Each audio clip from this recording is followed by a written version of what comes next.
Hi, I'm John Miner.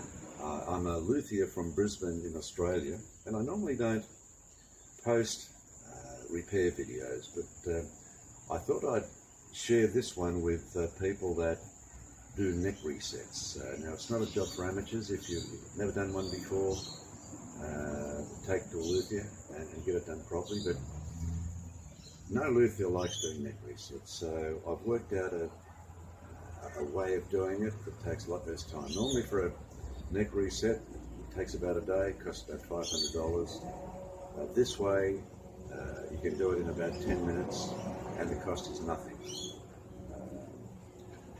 I live on a busy road, the workshop's on a busy road, so if you hear traffic noise, please excuse it. Now, the way to tell if you need a neck reset is the strings will be too high off the fingerboard and you won't be able to lower them by shaving the bottom of the saddle, or some people shave the bridge. So you put a straight edge on and it should clear the top of the bridge like this one does. I've already done a neck reset on this using the method I'm about to show you. When it needs a neck reset, it'll butt the front of the bridge. Now what you do then is you measure the amount it doesn't, from the bottom of the rule up to the top of the bridge. Then once you've done that, keep that number in the back of your mind. Now we need to clamp the guitar down.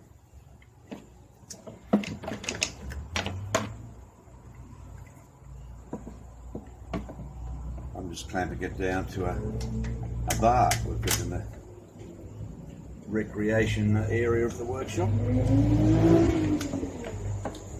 where we have the occasional drink.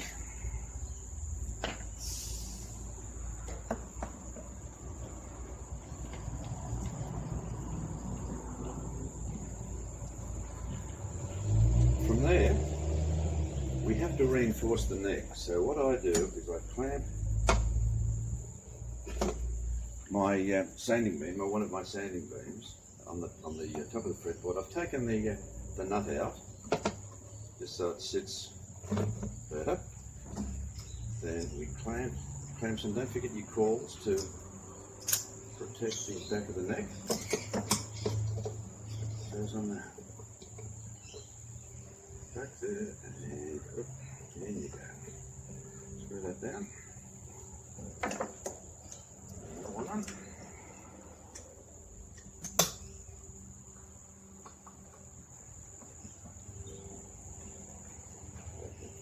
Now, what I didn't mention before is when a guitar, or the reason a guitar needs a neck reset is because the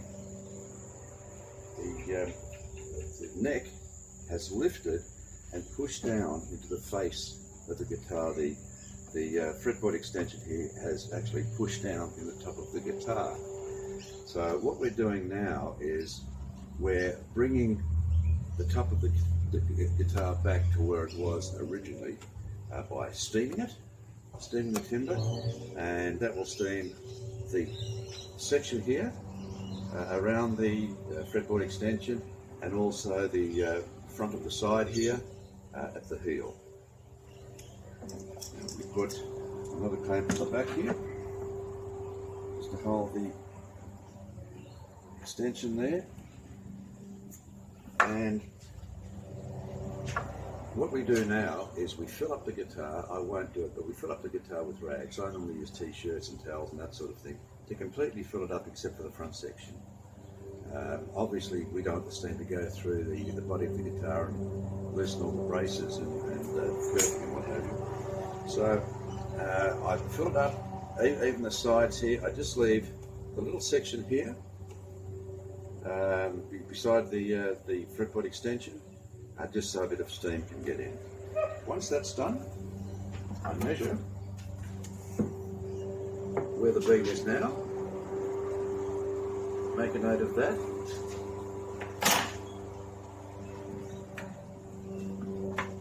and I'll clamp it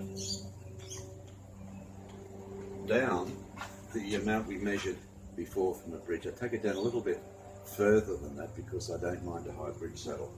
So I'll just count that down. Normally, for me, it's 1 or 2 centimetres is normally enough. It's not much at all. And then we're all set. So from there, I get my steamer,